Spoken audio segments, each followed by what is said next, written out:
Welcome back, everybody. Alright, so we just activated our tower and we watched a little bit of the storyline here. Word of caution coming down off this tower, be sure not to accidentally fall off, because it's instant death. One thing on instant death, it's going to happen, you know, whether you have 3 heart containers or 4 off the Great Plateau, you're going to die a lot, especially if it's your first time playing.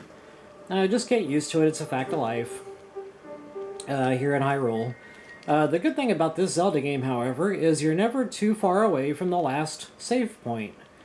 Every time you progress through the storyline, the game's automatically going to save for you. Anytime you open a treasure chest, game saves. Every time you get a Korok seed, game saves. Every time you enter a new area on the map, game saves. And I think you're starting to catch the gist. So anyway, long story short, don't worry about dying. You're not going to lose out on too much. If you do kind of approach some enemies, though, it's always just a good habit to be in to save the game manually. That way, you know, if you did scoop up a couple of butterflies or something before the game had a chance to save, then at least you didn't lose the materials you collected. So I always recommend just getting a good habit of saving your game before you get into any big fist fights. Alright, so basically, like I said, I'm going to skip the best as I can. The old man's telling us to come up here and talk to him, which I'm going to wait for him for just a moment.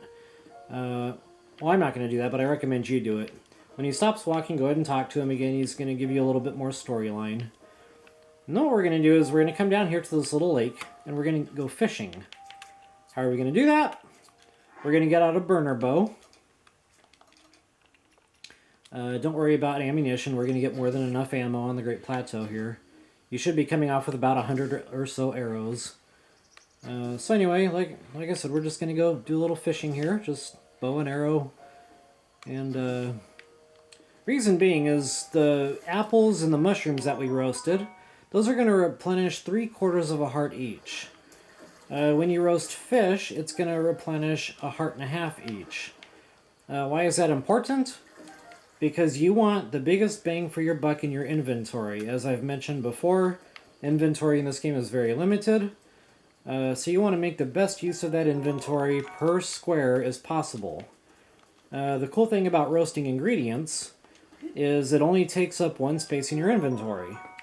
So in other words, you can roast 1 fish, it's going to take up 1 square in your inventory. You can roast 100 fish, it's still going to take up that 1 spot in your inventory.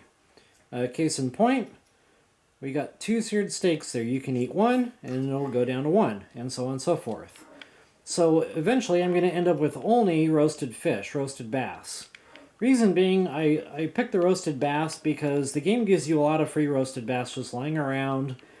Killing Hinox will give you some, which is a big, like, giant Cyclops-looking thing. So yeah, roasted bass is the way to go for heart replenishment. Okay, so if you bought the downloadable content like I recommend, you're going to get your first of your extra treasure chests right here by our first shrine.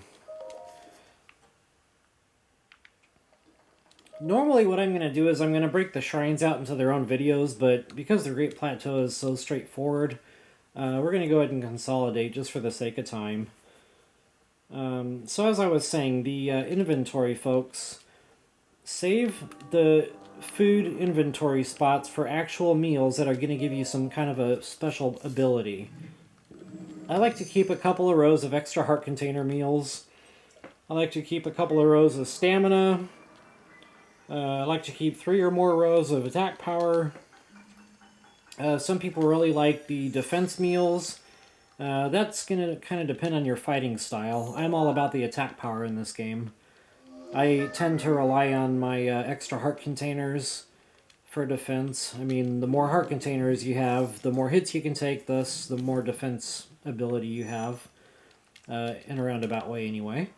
Also, I'm going to be running you guys by some Great Fairy Fountains early on. Ow, I just smacked myself in the nugget with that thing. So yeah, Great Fairy Fountains, why are those important? As you upgrade your clothing, that's going to increase your defense rating. So we're going to be going by not 1, but 2 Great Fairy Fountains earlier on in my walkthrough. And that's going to be beneficial because the second time you upgrade a specific clothing set, you're going to get a set bonus, depending on the clothes, of course. Unfortunately, the clothing that the downloadable content gives you, those are not upgradable. They're going to come with a predetermined set bonus and a predetermined defense rating. But the sets that you can buy in the game, such as the Kakariko Village Stealth Suit, that can be upgraded. The defense rating can go as high as 16 per piece, I believe.